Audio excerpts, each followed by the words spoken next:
Well, welcome back to another episode of From Tailors With Love. Today we're talking about Get Carter from 1971, directed by Mike Hodges. The costume designer for this was Evangeline Harrison, as Vanjie Harrison, she says, on IMDb. Rotten Tomatoes has this with 87% with the critics and 84% with the audience. And Base 9 reviewed it on Rotten Tomatoes as I'll never piss off Michael Caine. And today joining me on the show, well, a man who doesn't need to be coerced into drinking a whole bottle of whiskey on a beach before lunch, although he'd prefer a bottle of Casamigos. It's Ken Stauffer from OceansOgrapher. How are we doing today, Ken? Doing well. That's a very apt description, Pete. I've got a great Casamigos story for you, actually. I'll have to tell you offline. I've just remembered it. Yeah, no, I've actually got a really genuinely good one. I'll tease, but just for you, Also, talking about tailoring is one thing, being able to do it is another. But luckily for him, it's a full-time job. It's Delroy Smith. How are you doing today, Delroy? Yeah, I'm very good, thank you. Great to have you back on, my friend. Thanks for jumping on. And online for you, a man who only drinks bitter from thin martini glasses. It's Matt Spaiser from Bond Suits. How are we doing today, Matt? Hey, I'm doing well, Pete. Cool. Good to have you all. Right, let's crack the nut on this. Well, perhaps before we get into the style, Delroy, could you tell us about any memories you might have of the film when it first came out, or when you first saw it, or when you last saw it? I first saw the film many years ago, even before I worked for Doug Hayward, because I was at college doing media studies, and films was obviously a major part of that. So that's when I first knew, and that came to my attention. And I just thought it was an absolutely brilliant film from then. I just loved the whole storyline, and even not that I knew much about the suits, that wasn't on my radar at the time. Even that was amazing to see, and how sharp he looked. I didn't know it then, which we now know as a tonic suit, which is from Dorme.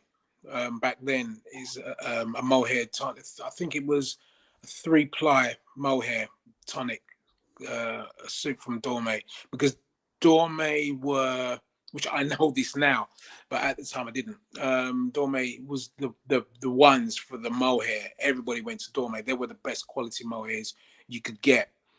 So yeah, going back, that was my first. When I strolled upon Get Carter, and I just loved the film then. It was that gangster film. It was 72 it was made, I think. 71, I think. 71, sorry, the year I was born.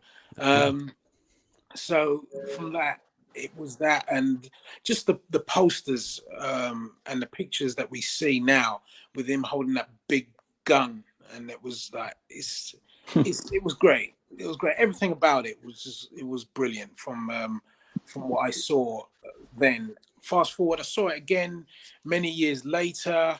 Again, it's one of those things. Always sit down and I'll stop what I'm doing and watch it, and it got me. And I just love going back in time and how Britain was then, and how people were then.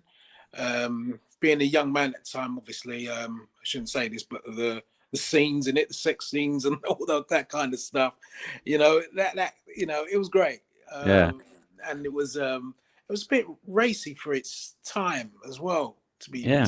Because funny thing is, I was watching it the other day again, and I was thinking, wow, they really allowed this to they made films like this in 71.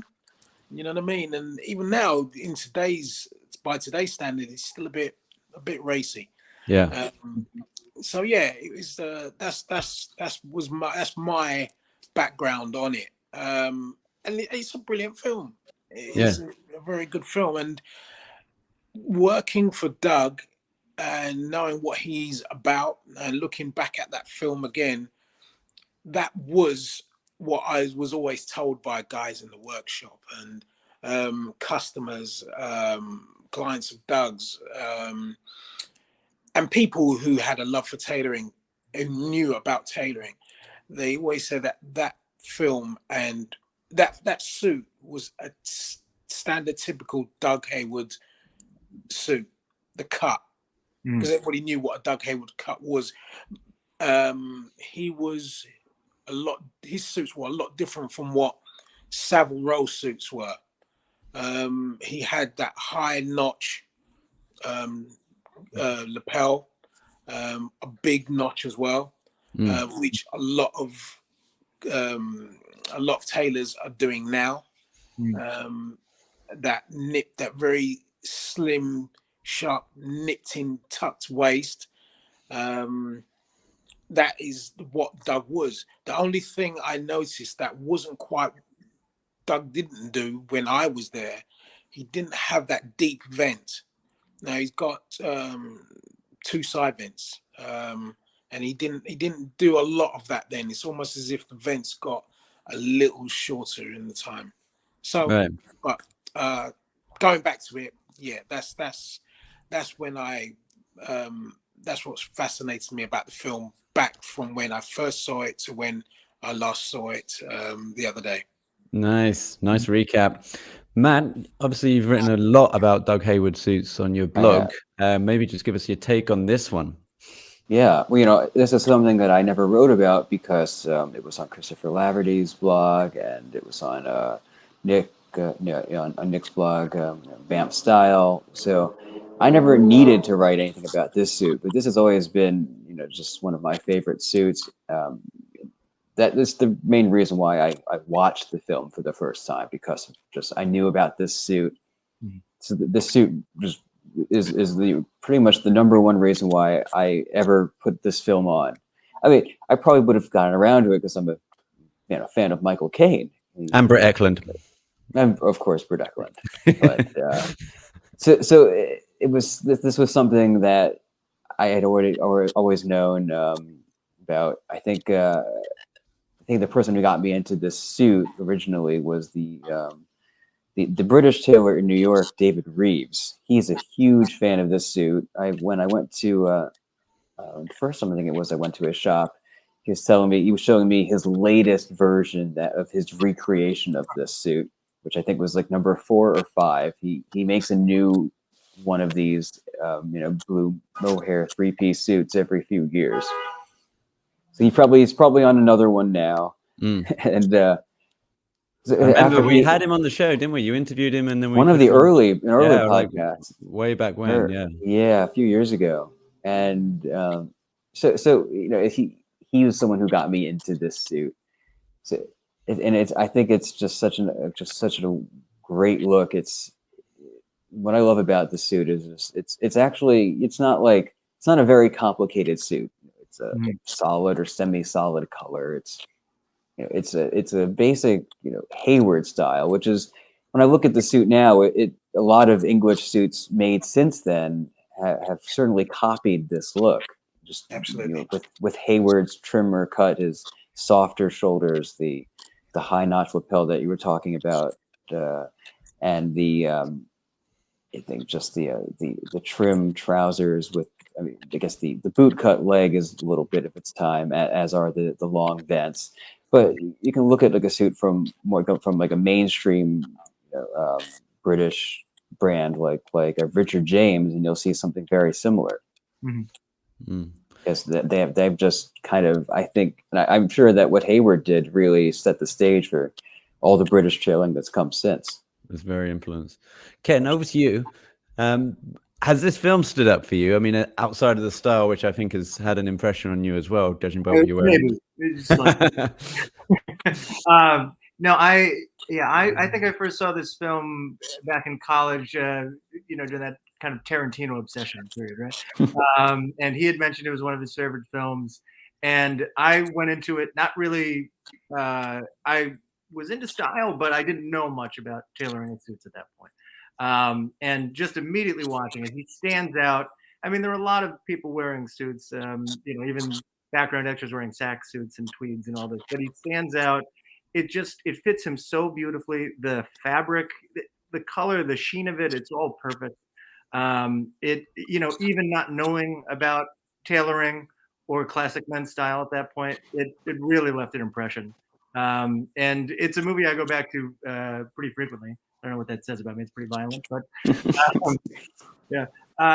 I had to say the way that Hayward kind of understood Caine's body is evident. It not only is so trim on him, but he can move so well in it. Like it's still buttoned up as he's chasing Thorpe down the street. He's running it like full tilt, and it doesn't seem to slow him down at all. No. It's nearly flawless. I'd say the only thing that I would change is those damn giant cufflinks with the chain that goes around. Those are an eyesore. I really like those cufflinks. Me too. I kind of like them too, actually. I want them. They look like the top of a bottle can or something like that. Yeah. I think they look great. Delroy, have you had any experience yourself with either tailoring Michael Caine or being in the same room as him? Did you cross paths at all at that moment? Oh yeah, many times, many times. I mean, obviously, during my time, it was way past the period of 71 when Michael Caine was a lot slimmer. He's never really been an overweight person, but obviously, as time goes on with everyone, including myself, we all put on a few pounds here and there. It's just the metabolism and that kind of natural thing. But it was always lovely, always pleasant, always full of conversation, always talking to us. And he was one of those customers that always came back to see the team, which is us that made his suit. And you'll probably see a clip of that you can get that on YouTube of me in the workshop with Michael Caine on British Style Genius. I think it may well be the first or second episode. It's a 4-part. Yeah, I have seen that. I've seen that clip with you and Michael Caine, and he's talking about how young you are. That's right, and I was young at the time. Nice. That got to be about 18 years ago now. 18, at least 15 to 18 years ago. So that was as that was in that British Style Genius. That was very typical day of being at Doug Hayward's. That was unscripted, unexpected. Whilst it was being filmed, we knew the film crew were coming in and that type of thing. We just carried on working as normal. Michael Caine came in, and lo and behold, Roger Moore came in afterwards. So that was great. Brilliant timing. And you just had all those guys just waltzing in, not just to buy a suit, but just to hang out. It's a bit of a club, a bit of a hangout for the guys before they're off on somewhere else, shopping in Bond Street with their wives or going off to another meeting. So yeah, Michael Caine was a lovely guy. Really, really. Well, he is a lovely guy. He's not gone yet. He is a lovely guy. Really, really guy. Really nice. Yeah, I've seen that. I can't remember it, but I do the series that you're talking about on YouTube. But I think a lot of the images of like photo stills are from these guys laughing that day and having so much fun. That's all the photos that you see of these guys together online. Yeah. Because funny enough, I've got something here for you guys. I'll just show you quickly. Ooh. This is an old order form. I don't know if you can see it, from 67. Wow. So that's from the Major Hayward era. Nice. Wow. Yeah. That's pretty special.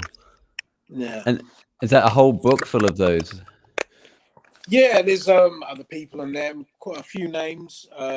Sammy Davis Jr., James Caan, who else? Sir John Gielgud. You see, that was very much what Hayward was about at the time. Was still like that, even up to when he died.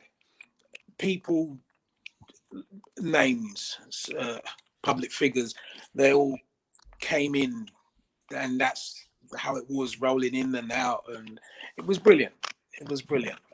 Yeah, and I guess when Hayward had these famous people from when he was quite young. Yes, he was hardly established at that point, and he already had the biggest names. Yeah, absolutely. From when he started out, that there was Major Hayward, but he still used those books when he went to 95 Mount Street. So it may say Major Hayward, but it was probably just him at that time, because there was no need to get a whole lot of, knowing Doug, there was no need to get a whole lot of books redone. Just use the old ones, good enough. Yeah. You know, so what does it matter if Major was on there as well? Yeah, that's pretty special. That's great that you have kept on to that, because I remember you saying that there was quite a lot of stuff when Hayward was moving, or sorry, when Hayward passed, that was just getting thrown away. That wasn't actually being held on to. So these things are all the more special, right? Absolutely. So, I mean, a lot of that is obviously went in the bin outside, and patterns, order books. There's a lot of history that has gone now, sadly.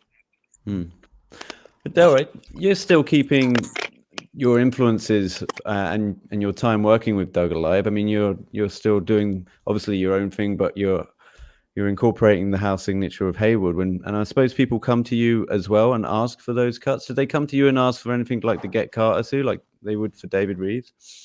Yeah, I mean, I get those requests. I've had a few, even since I've gone independent and by myself.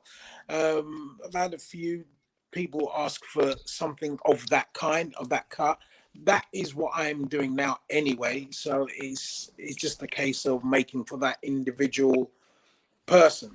So with that, it's very much what you saw in the film is exactly what I'm doing now. Exactly what Doug had taught me and what Doug had done. It's a lot. How can I say? I would say the lapels and everything is slightly wider and heavier. The only thing I don't do is very much, which Doug didn't, and he did tell me this. He didn't want to follow fashion, so he at 71 was a time of when a lot of people were wearing flares.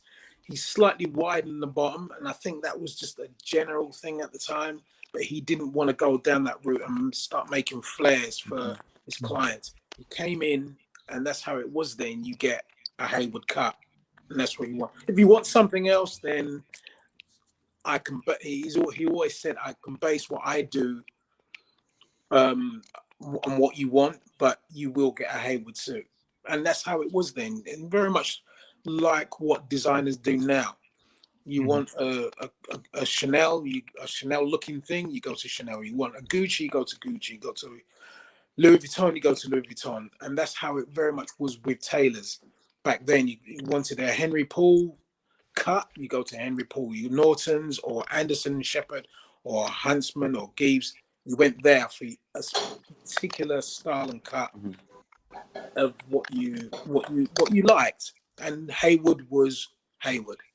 And that's what it was. And like you touched on earlier, since then, a lot of modern tailors you see all over is now doing more or less a variation of a Hayward cut. He heavily influenced what is out on the street now, on the street in the shops now.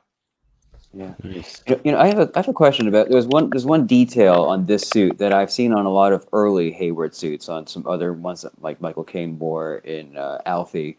It has the lapel has this. It's not the usual lapel that we think of with Hayward, but it has it's like a fish mouth notch, like the French style. Yeah. That was done because Doug, going back to that period in time, the gauge line and the notch was very sloping, and you'll find that a lot of tailors in Savile Row especially, that had a long collar and a very sloping diamond gauge lapel, and quite what we call in the industry a belly, which is the lapel being quite rounded. You find going back, a lot of Anderson and Shepherd, Henry Paul and Huntsman suits were very much like that. Doug his lapels were very straight, which you find now in many shops and many other tailors now, but his notch was very wide, very square, and it had a fish tail to it. So and it was quite high up on the shoulder, almost where your collarbone is. And that's what he did then. And that was, it's a more of, I don't want to get too technical, but it was a very much a tailoring thing where you have, when you're putting a collar on, that's what you had to do for the collar to sit nicely and smoothly around the neck because the notch was that high. So that's what tailors did there. And it's something that stuck with the Doug style then. And plus he had a lot of Italians working for him at that period. Yeah. So that was an influence on what he did. Interesting. Ken, did you have anything else for Delroy before I jump into some clips? Yeah, actually, Delroy, I'm curious about, because I'm a fan of wool mohair blends, but I tend to wear them more in the summer, and I know they're much lighter now than they used to be, like more like 9-ounce, fabrics. How heavy do we think that Dorme tonic that Caine is wearing? How heavy do we think that is? That being a 3, I'm guessing, but I'm pretty sure, I'm 99% right. That was a 3-ply mohair, and that would have been about 14 ounce. 14 ounce. No, because a 12 ounce is what we consider medium weight now. Mm-hmm. But that was, in those days, that was lightweight, and tailors frowned upon that back then. Mm-hmm.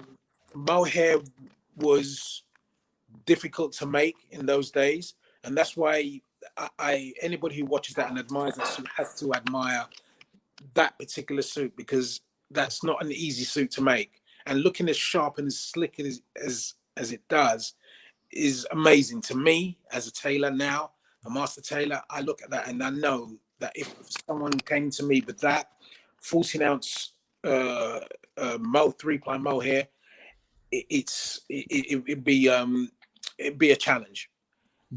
Because tailors in those days used to use soap to open the seams, because with a mohair it doesn't sit flat.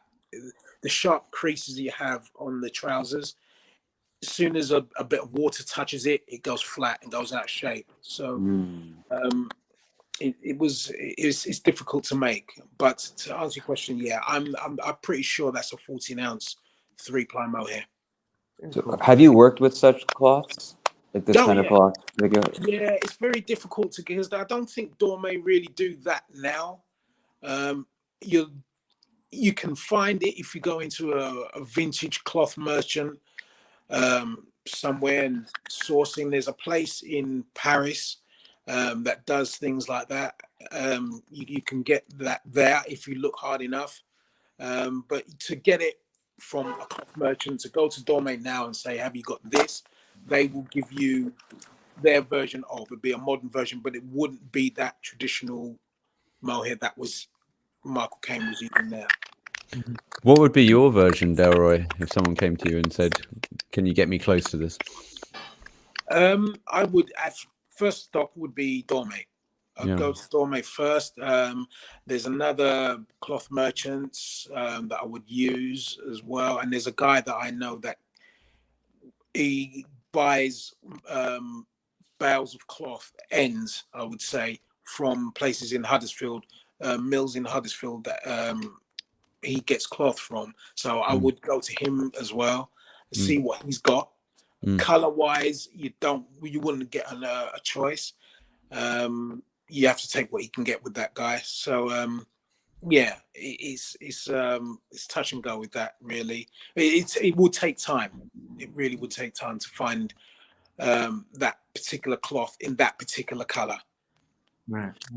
And how come we can't get it anymore? Is it because of we're not getting the Angora goats in, or is it just is it not humane anymore to shave their face? Because I heard when I was working for a tailor that mohair comes from the Angora goat, but it comes from the face. It doesn't come like from the belly or any other part. But they can't say that it comes from the face, because otherwise no one would wear mohair. That I don't know. I really don't know. I've heard it came from the belly. Yeah, I've heard it. many stories. It comes from private parts too, but you never know. Right. Well, in that case, I'm definitely getting one. But guys, let's whilst I got you here, let's move on to a couple of things that we pulled from the internet. I always like to do the rounds. I find a computer indispensable. So, there were some great articles like you to with our late friend Chris Lafferty and Nick and whatnot over on Bamp Style. On IMDb, there is it tells us when Carter travels up from London and arrives in Newcastle, he's wearing a plain black raincoat. The next day at the funeral, he has a reporter-style black raincoat with belt and shoulder epaulettes. Fascinating. Next one, well, because I think was it Aqua Scrutum did the coats for this, right? So on the that's the one. And locals were hired for the betting shop scene when they told their wives they were sent to set. They were sent to the set in their best Sunday suits and ties, only to be sent back home and told to change back into their working clothes. So there you go. This is fascinating shit. You know, there's one thing that I think looks a little dated with this outfit. It's not the suit, but it is the shirt with the very long point collar. So the Turnbull Nasser shirt. Now, I'm wearing a very, very similar shirt from Turnbull Nasser. I had this shirt modeled after a 1970s Turnbull Nasser collar. I was in the shop in New York. I saw this vintage shirt they had in display. And I told the pattern maker that I wanted that collar. He said, sure. So this collar, I don't think it's quite the same as Caine's. Mine is, I think, is a little bit wider, but it's very similar to what he wears here. And this shirt in the film was certainly an inspiration when I chose this shirt that I'm wearing at the moment. Nice. Yeah, I'm going to go for more blue shirts over the suits now because I think with white just washes me out entirely. So I'm going to go for more blue. And he looks great in it. Yeah, I think he's got kind of like a longer neck, and it has a higher profile on him. But I never really noticed that, Matt, because I feel like it works on his body. Oh, it works, yeah. I mean, no one's come up so far. No one's come up to me when I'm wearing this shirt and asked me if I got my shirt from the '70s. I think if it's a good design, it can still look good. But I do think that you wouldn't really have seen that like a shirt color that high or points that long in any other era. I think it's still a '70s thing, even though it still looks good. Delroy, I'm sorry, I just had you on mute for a minute whilst that clip was going because I think your line's a bit choppy. But I just wondered if you had anything else on the shirts that you were noticing there. Yeah, I mean, I love that shirt, and I know you guys think it's a bit dated, the shape of the collar, but I love that. I just think it works so well, that blue with the navy blue suit. I just think it's just iconic, and I just love that cut. You don't be too surprised if you see that collar shape come back into style. Well, I hope it does. Yeah, I hope so too, because no one's done that yet. We've all gone for an Italian widespread collar and things like that, and I like what he had there. I really I just think it looks so sharp. Yeah. There was a trend about 15 years ago to do higher shirt collars with 2 buttons. That was very an Italian style thing again. But I would see those in England, in London. I would find them. Too. Yes, yeah. I think it was a company that did it. They had a shop on Conduit Street called Internal 8. I think it was the name of them. I'm not sure if they're still around, that brand, but they did that with a very tall collar, 2-3 buttons. You had it as an open neck, and it was set up almost touching your earlobes, and that's what everybody. It was a trend that was going. Cool. I just got a couple more clips, and then I'll let you guys get out of here and get on with your lives. But I've got the my favorite clip. You're a big man, but you're in bad shape. The me, it's a full-time job. Now behave yourself. Right? Yeah, have some of that. I love at the moment he slaps him, he also says, "Hey," like taunting him, right? Like, it gives him an A in between the slaps. It's fantastic. Very Caine. Yeah, great. Well, I think that might be about it. Oh, we got the tenuous Bond connection we like to do, how we like to connect the dots between these films and Bond. Now, who's your connection? You sound like a cop to me. Who's your connection? Matt, Ken, actually, you're normally the guy for this, with the tenuous Bond connections. You normally come out with him. Oh, well, obviously there's Britt Eklund and tailoring by Doug Hayward, but what's her name? Glenda. She ends up locked in the boot of her own Sunbeam Alpine, which is the car that Connery first drives in Dr. No. It's a slightly later model. It's a few years later. And I know there were a lot of Sunbeams, especially in England, but it's, Nice. I like it. That's where you get the big bucks, my friend. And then there's also the Turnbull and Astor connection that we had. Nice. I mentioned before. Yeah. Very cool. Yeah, I didn't have any on this one. I stumbled around on this one, but yeah, I knew you guys would bail us out. I think that's probably about it. Delroy, thanks so much for jumping on. Well, you're in the States soon. You're in New York. Have you got some shows you can give us? Oh, bugger. Sorry, Delroy. Sorry. Say it again, mate. I had you on mute. You had me on mute, did you? How did that? I had you on mute because I was playing the clip. But sorry. No, that's fine. Yes, I'm in New York next week, taking appointments at the Benjamin Hotel on the 14th and 15th of October. Okay. So I'll be there, have all the very best cloths on display for anybody to choose from if they wish to make an appointment and come and see me. You can get me on Instagram, Delroy Smith, Master Tailor. Direct message me and make an appointment. If not in New York, back in London, that'd be totally fine. Awesome. Then we'll make an arrangement and we'll get to meet. But yeah, I'll have everything there, from overcoats to sports jackets to 3-ply mohairs, velvets, suitings, trousering, everything. Sounds good, man. Great. Whereabouts in London can people find you at the moment? Direct message me, and they can find me in and around Savile Row at one of the cloth houses by appointment only. So again, direct message me, and we can meet at a showroom in Regent Street.